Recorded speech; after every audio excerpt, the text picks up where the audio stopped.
Hello everybody, my name is No Code, but you can just call me Diego, and today we are looking at the Lego Technic 42135 Monster Jam El Toro Loco. This set released alongside the Monster Jam Megalodon back in 2022, and as such it's also another pullback set. This set retails for around $20 and should actually be ending production alongside the Megalodon by the end of 2023, I believe. I'm not actually sure about that, but yeah. This is also a very interesting set, so let's just get into it. Starting off as usual, we have the box here, and we can see the El Toro Loco truck in full view in what seems to be a monster truck stadium. Of course, we have the usual logos that we have. The Monster Jam logo in the bottom left. We have the pullback logo on the top right, indicating that this is a pullback set. And of course, we have a reminder down here that this is a 2-in-1 set. Moving it over to the back, we can see the B model for the El Toro Loco. This is the Rock Racer, which I will not be covering in this video, but I will be covering in a future video. And then here we have a CGI rendering of the original El Toro Loco. It has 1500 horsepower, a supercharged V8, 66-inch tires that weigh 645 pounds, and the entire truck weighs 12,000 pounds. So that's pretty cool. And yeah, because this is a pullback set, we do have the demonstration here. If you pull back the truck, then it will come launching forward here, which we will see later. This set contains 247 pieces, with the primary color being orange, and of course, as mentioned, it does contain a pullback motor. With all of the preliminary information out of the way, let's get on to the build.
And here we have the 42135 Monster Jam El Toro Loco.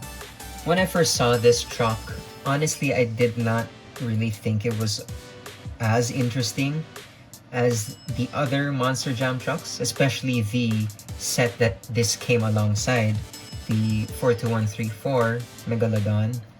Honestly, I just really liked the blue shark more than the orange bull. But having this in my hands and just getting a feel for it, I have to say I quite enjoy this build as well. Just overall looks-wise, it just looks really solid. I really like the pickup truck motif that this monster truck has, with the back of the pickup truck in this formation, especially with these axles in making this diagonal formation here. It's quite pleasing to look at. And I do like the stickers. I have to say, I think this is quite an accurate depiction of the original El Toro Loco. If we zoom in on the stickers here, we can see that they have the logo of the El Toro Loco. And it kind of, when I first saw this, I immediately thought this looks like the Super Mario font, which is pretty funny. But yeah, upon further inspection with the actual truck, it does have this font and it does look like this, which is pretty cool. And in the front, we do have this bumper sort of license plate sticker. And in the back, we have the sort of rear lights. And I do like the hood piece here. This sort of formation sticking out looks pretty cool. And the teeth as well. While the Megalodon also has teeth, these are quite different enough to give a different vibe for this truck. The teeth on this truck is a bit more tame compared to the sharp fangs on the Megalodon. We do have some small shock absorbers, fake shock absorbers here on the side. Here you can see them there. And then we do have a tiny little exhaust pipes on the bottom here. And then finally we have the horns of the bull. It is kind of flawed because, well, you can sort of flop them around, and it's not that hard to flop them around either. So sometimes you'll get the truck in a sort of sad expression with the horns pointing down. So that is a bit of a letdown, but yeah.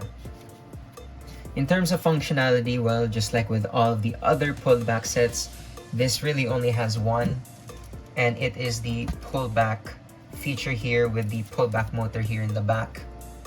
So if we just wind this truck up and let go, yeah. Just like with the Megalodon, I'll be showing some B-roll of me just ripping this up on my floor here in my room. But yeah, I think this is really all I have to say for this truck. Again, I did warm up to this, having this in my hands, but overall, I still enjoy the Megalodon more. I wouldn't quite say this is a must-have Monster Jam set, unless you are a very avid fan of this particular truck, or just Monster Jam as a sport in general. All in all, it's just like the Megalodon and basically all of the Monster Jam sets. They are toys first and foremost. They're meant to be crashed into one another and just roughhoused, and yeah, they can take the beating. Personally, I still enjoy the Megalodon better, but that's just me. Anyway, that was my review of the 42135 Monster Jam El Toro Loco. Thanks for watching.